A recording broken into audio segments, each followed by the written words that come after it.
qorannoon jedhamu suni doorsisa jedhama. Qorannoon gaafa jedhamu maal? Waan tokko maaltu ta'ee akkamitti ta'ee maaltu ta'ee sababii isaa maal ka jedhu qoratee yoo namni sun dhiibbaa tokko malee ifaan bilisaan fakkeenyaaf mi'a fudhannuuti artist Andu'aalem Ammaa yoo inni fedhii isaatiin gadi ba'ee wal dhabnee qabnaa namni maatii ta'e wal dhabdee hinuma qabaataa kuni gaafuma namni uumame waliin uumame mucaan kuni harka kootti miidhamtee yoo inni jedhee ifaan bilisaan gadi ba'ee dubbate dhiibbaa mootummaan alatti yookiin doorsisa poolisiitiin ala yoo inni gadi ba'ee dubbate wanti sun qorannoon sun bilisa jenna. Yoo garuu hunnumaan sodaachisaafaa wannoo ka godhan ta'e namni sodaatee waan hin hojjedheera hin jedhan yaadatta yoo ta'e ka gurbaa fakkeenyaaf amma waamii ka jedhan sana kan adda Adaanesh faa yeroo darbe dubbataa turanii kan ajjeechaa Acee keessatti wallaggarraan dhufee akkasiin dhufee ka jedhu faabrikeetii godhanii mucaan sun booddee mana hidhaa Qaallittii ture. Mana hidhaa Qaallittiiti amma ajjeesanuu waan jedhu dhagaa ture. Humnaanitu tumanii gaafa toorchariidhaan yookiin si sodaachisanii wannoo godhate qormaanni sun qormaata bilisaa hin ta'u jechuudha. Kanaaf Andu'aalem yoo gadi ba'ee amma dhiibbaa mootummaatiin lakki anatu akka godhee yoo ka jedhu ta'e guutuun ta'uu jechuudha Tullu. Wanti sun abbaa gadaa asuma irratti tokkoffaa akkamitti adda baafama jechaa jirtu koomentiidhaan ibsuudhaani. Inni lammataa immoo gaaffii kana kan isin gaafadhee fi Masfin Fayyisaa Roobiitu manuma kana keessatti dhufee qaama mootummaa poolisiirraa fi nama itti dhiyaatu re'aakoorraatiin adda baafadhee inni halkan sana wal lolleerraa waan jedhu argitanii waan akkasii warroonni mootummaa kana waliin hidhata qabanii waan akkasii haasaa jiru argitanii. Kanaaf akkamitti adda baafamaa isa jedhu kana uummanni akka hubatuu fi argitanii waan hunda yoo nama kana argitanii yoo rakkina qabu ta'e mootummaan keessumaa nama kana faana rakkina qaba taanaan asumaatiin ukkaamsee kaa'uu danda'a jechaadha. Akkamitti adda baafatu isa jedhe irratti namni amma gaafatee akkamitti akka baafatu isa jedhamu tokkoffaa qaama bilisa qaama walaba ta'ee tu waan sana qorannoo yoo geggeesse duwwaadha wanti suni ka adda baafamuu danda'u. Garuu dhiibbaa siyaasaatiin yookiin torture yookiin bishaan qabbanaa namatti naquun yookiin immoo tumuudha yookiin mataa gadi sifannisanii qaruuraadhaan siwannoo godhaa yookiin akka sanatti qormaatii akkasitti godhamu qulqullina ta'u.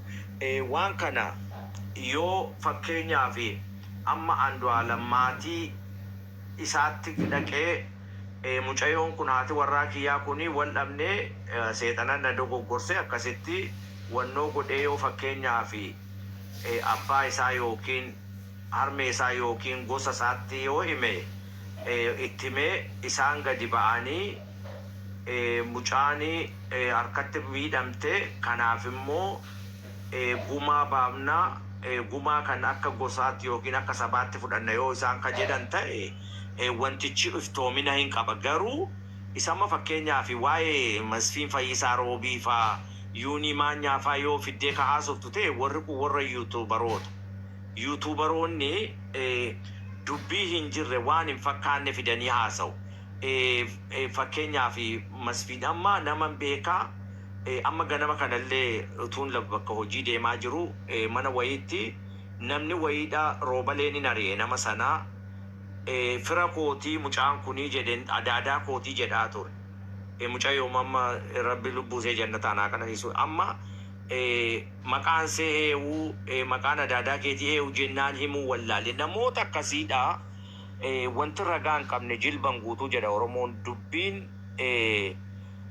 Dubbiin tokko yoo ragaa guutuu kan ijaan hin agarre ka gurraan hin dhageenye yoo hin taane haasaa guutuu ta'uu hin danda'u. Dubbiin suni fudhatama qabuudha. Amma haasaan Yuunii Maanyaa faa Masfiin Fayyisaa roobii fa haasaani haasaa jetteeti malee sadarkaa tokkoffaa irratti soorsii dhugaati yookiin dubbii dhugaati jettee fudhachuu hin dandeessu. Maaliif kuni warra yuutuubaroota daldalanii akka namni baay'een wannoo ta'u warra barbaada waan ta'eef dubbii isaanii fudhattu. Dubbiin akkuma nama jedhee yoo fakkeenyaaf Andu'aalam adaadaa isaatti dhaqee yookiin isaan akkuma jaarsaatti yookiin akka gosaatti itti dhaqanii yoo gaafatanii inni waan sana amanee akka aadaa Oromoottis haa ta'u wannoodhaan gumaan sun gumaadhaan dhumuu hin danda'a jechuudha. Haga sanatti garuu kan mootummaan wannoo godhee ila warri amma wannoo geggeessu investigation isa jennu yookiin rakkina uumame warri qaama walaba ta'e wanta cross examination waan jedhamu jira, cross question gaaffii wal xaxaadhaanitu nama sana qabaniitu warri wannoo ta'e kun akkasitti nama sana amansiisanii dhugaa sana deemee gaafa gaaffii wal maraan gaafatamu namni sun istaakii ta'aa deemaa jechuudha garatti deemu. Isaan akka itti qoratan waan beekanii fi qaamni walabaa kuni akkaataa itti wannoo godhan wannoo ta'uu qabaa jechuudha. Tokko amma fakkeenyaaf yoo nama Andu'aalamiin jibbu ta'ee Andu'aalamiin sodaachisees kabalees dhiitee mana dukkanaafaa keessatti geessee fakkeenyaaf amma mana biyya keenya sana keessatti mana hidhaa lafa bineensa fa'aa wajjin si hidhantu jira achi keessatti si galchaniitu bineensa sirra deemsisanii suni qorannoo walabaa ta'uu hin danda'u. Maaliif nama tokko sodaachiftee wannoo goote waan ta'eef inni yoo sodaatee bineensa sana fakkeenyaaf buufa fa'aa wajjin wal biratti hiitee amma fakkeenyaaf Qaallitti Oromiyaa keessa bakka adda addaatti dur bineensa nama hidhu turan. Namni sodaa lubbuu jedheetu waan hin goone godheeraa jedha. So kanaafi qaama walabaa ta'uu hin danda'u. Qaamni walabaadha warra waan akkasii kana irratti muuxannoo qaban keessattiyyuu waa'ee maatii keessatti lola mana keessaa, lola ollaa, lola alaa warra qoratan muuxannoo qabantu jira. Tullu kanaafi warra akkasiitu yoo qoratee miidiyaa wannootti dhiyeesse malee warri akka amma jennu kuni isaan sana miidiyaa irratti akkuma amma nuti haasofnu kanaati kan masfiinfaa suni warra mootummaa gaafa warra mootummaa wajjin jechuu jalqabee dubbichi propagaandaadha. Nama Andu'aalamiin yoo Andu'aalamiin karaa itti dhabamsiisan dhabanii karaa kanaa kunooti ragaa itti qabna ka jedhu miidiyaa irratti maqaa balleessu. Erga balleessanii booddee immoo uummati hundinuu akkasa irratti duulu godhu. Ergasii booddee Andu'aalam yoo hin goonellee godheera jedhee uummata irratti murteessisuu jechuudha. Kana akkasitti nitu gabaabsa Tullu galatoomi. Ayyee galatooma Fagada. Galatooma. Namni iskis ture Hamzaa natti fakkaata. Hamzaa ture. Akkam nagaa ooltanii baga nagaan nu eedanii garuu jalqaba irraa waasin yaanni garuu mucayyoo irratti na fakkaate jalqaba irraan dhageeffanne akiruma seen dhageeffanne ani gaafii baay'ee illee irratti hin barbaachisu. Maaliif jennaaniin yeroo hunda cinqamaniitumaan lubbuu ta'e osoo guyyaa jallisin gahin cinqamaan si keessa ni baatii illee jechuudha. Maaliif jennaan yoo rahaa argatin baay'ee nama dhaga'amallee. Ani wanti kun hatta gaafi yoo wallallee dhiihama naa gootanii ani yeroo hunda wanti gaafii na ta'e sammuu na nyaataa jiru akka kansaritti ummatummaa Oromoo kuni hin du'a malee weellisaa Oromoo hayyuu Oromoo beekaan Oromoo hin doorsisa malee takka boqonnaa argatee hin beekan. Rakkinni kuni maali?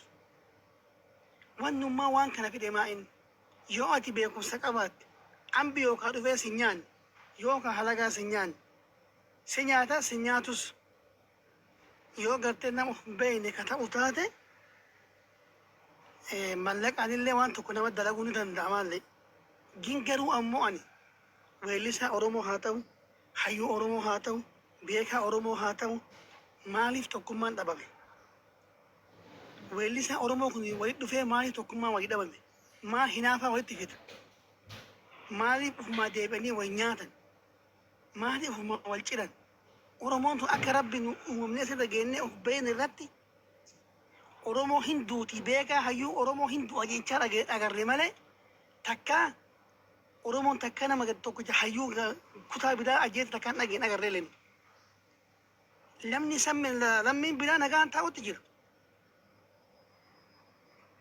kutaan biraa mush fakkeenna yookaan weellisaa miti yookaan nama xiqqoo isii waloota akkatti barreesse kan waan takka dhageetti akka illee hin qabne kan yookaan ammoo waa hundatti illee hin tolle nagahaan kabajaa bakka argatee taa'utti jiru. Nu rakkinni kenna maali? Sila namatu akka oromoon tu walii hin galle balaawessa bira nutti gadi bu'e moo? Rakkinni uumammaa hayyummaan beekaa oromoo hin du'a malee haqa dhalannee eegana geenya. Haqa waaqorraa deebisi taatota biruurraa deebisi eenyurraa deebisi. Beekaa oromoo hin du'a qofa jedhan kanaas.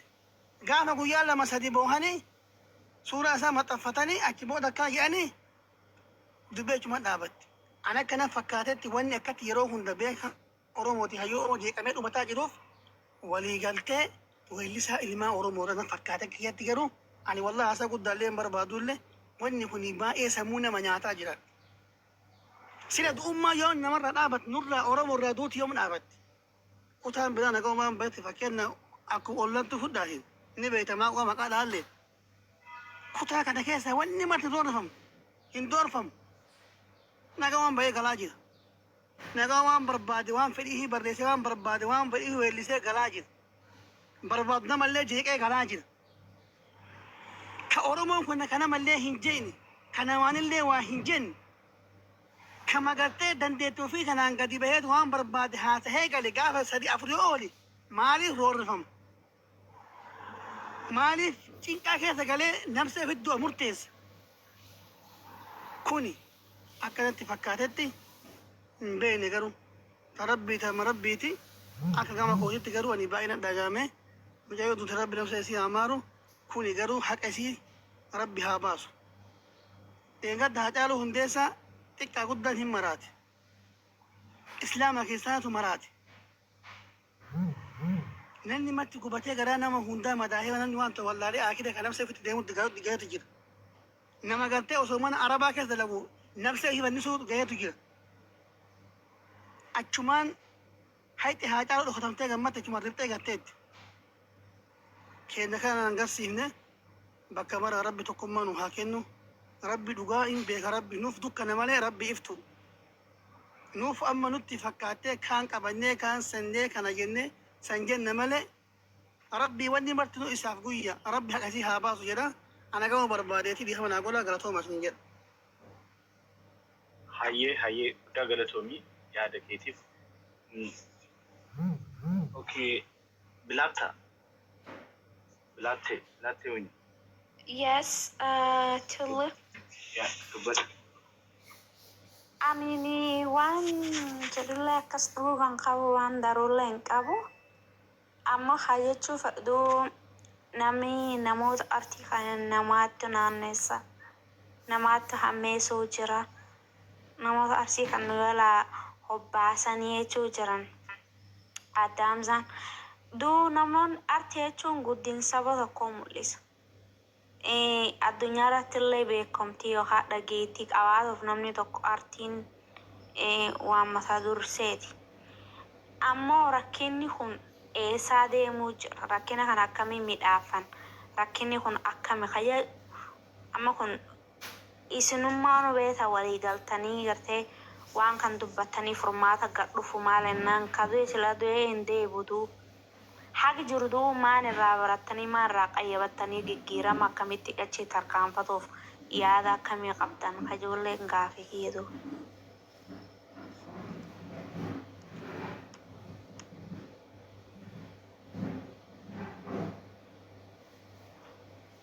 Eenyutu deebisaaf gaaffii ishiin gaafate?